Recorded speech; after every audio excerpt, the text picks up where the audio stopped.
Okay guys, so you're going to do your first week of flex fit abs. Now what we're going to do, we're going to do 30 seconds of work and then 10 seconds of rest. First one guys, you're going to have crunches. So with crunches, this is what we're going to do. Jen is going to be the advanced, Paul, let's go. And Paul's going to be the modifier. So what they're doing there, making sure that their head's up, that there's enough space with an apple underneath the chin. Okay, imagine that there's an apple underneath the chin, so you're activating your upper abdominals. Good.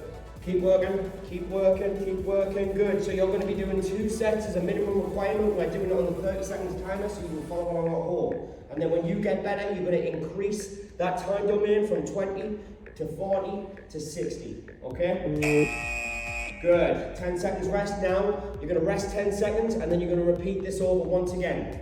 Okay, so making sure that the heads are up, the core's activated, and it's stabilised. The reason why it's not based on repetition and it's based on time is because I want you to get the full engagement out of it rather than having to focus on how fast can I do it. That's going to get you better results. Good, keep going guys, 15 seconds.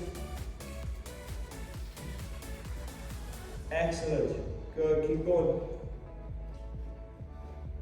8 seconds. Good, hold it up there longer, Jen.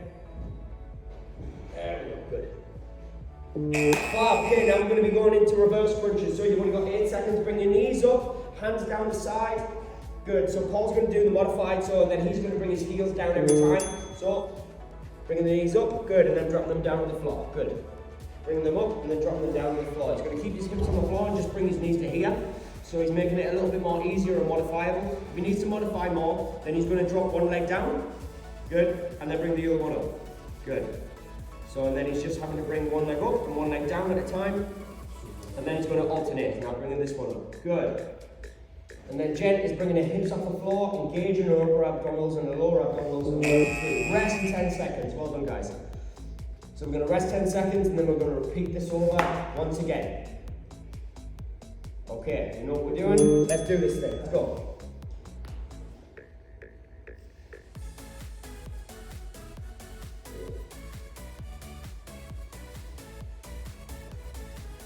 Good, well done.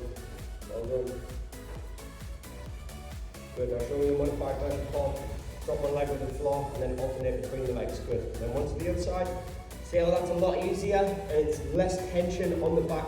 And now you can build that consistency. 10 seconds. Okay, so now we're going to go into flutter kicks. So Paul's going to start with his legs on the floor and he's only going to lift one at a time doing the modification. Jen's going to have her chest off the floor, good, and then alternating between the feet, keeping the feet nice and low. The lower, the more you're going to activate your lower abdominals, the higher, the harder it's going to be. Good. That's excellent. Paul enjoying this moment of time where everything's modified.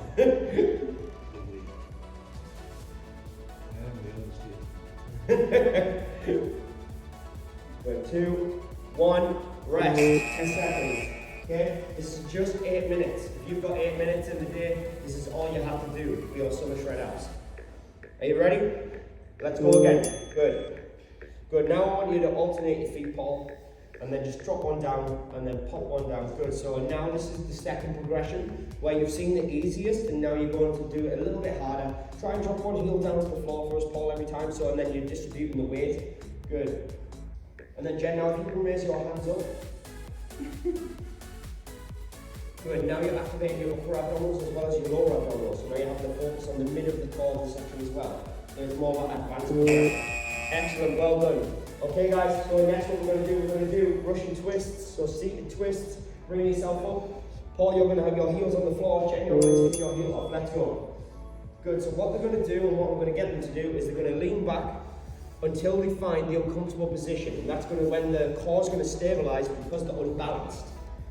Good, so take your time between going side to side, focus, keep your chest up a little bit higher, Jen. Good, keep your chest up, Paul. Good. Then see how his heels are on the floor, you can do this, you can modify him. All you're trying to do is just focus on your core engagement. Jen's got her feet off the floor, fully engaged. Excellent, 10 seconds rest. Good, get ready to go again. And let's go.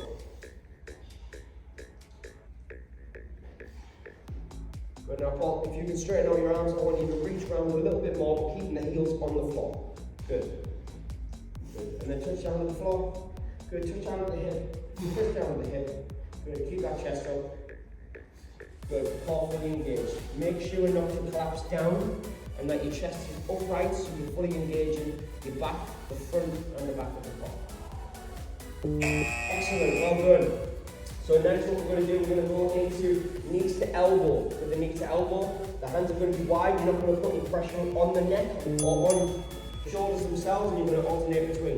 Good. So Jen's got her feet off the floor. Paul is going to be contracting one at a time. Good. Rather than him pulling his neck in, I want him to open his elbows, and then he's going to rotate from his elbow over to the opposite knee. Good. So rather than him pulling in, every time he's going to extend the abs and then bring it in.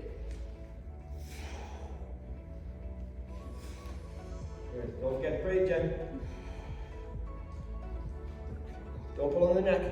You might do this at home, and I don't want you to do that. Okay? Try and make sure that you just have your hands here, you're not putting any pressure on, and then you're coming across.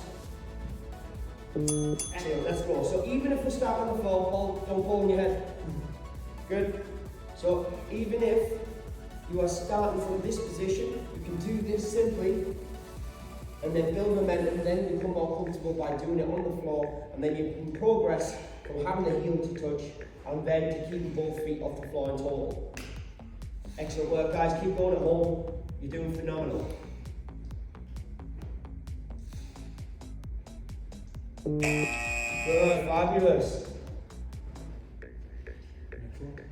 Next one, so we're going to have our hands out, we're running halfway, let's hands are up, knees are up.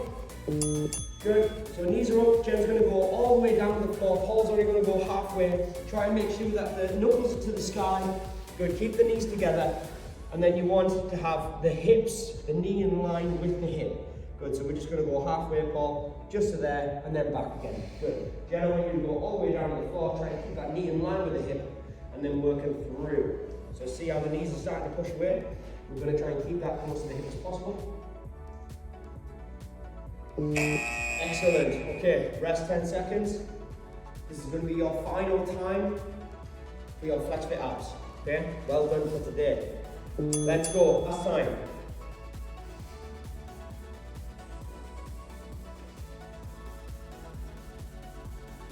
Good. Excellent work. Good. If you feel like your arms are trying to pull off, yeah, you want your hips and glutes to be on the floor, so then we're focusing on that movement. If they aren't moving and your full body's moving, then your back and your glutes are probably a little bit too tight with your hips. So then loosen them off. This is a good movement just to do in the morning. And now guys, that is it. Thank you very much for your flex fit abs. Well done. We've got a modified version, we've got an advanced version. Now follow along at home. All you have to do is follow the 30 seconds, or you can do 20, 40 or 60. It's entirely down to you.